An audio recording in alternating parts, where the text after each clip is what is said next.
Hello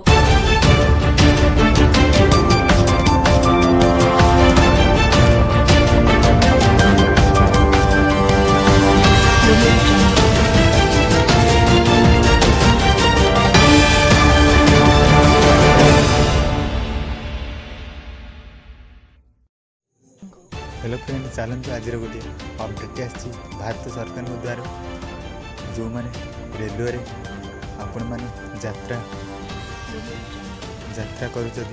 आपण आज mask पिंधा सब निरापद समस्ते मास्क पिंधतु सुरक्षित रुहतु। कोरोना टाइम रे बे आपण रेलवे यात्रा करुवे जो मैंने यात्री माने यात्रा टाइम रे आपण माने मास्क पिंधतु, आपण माने दूरता बजाय रखतु।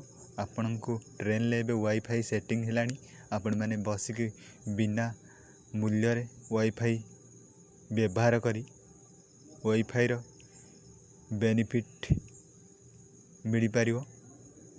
समस्त को कोरोना टेस्ट कोरोना रिपोर्ट नहीं आपण माने आपण घर को जाई परिवे।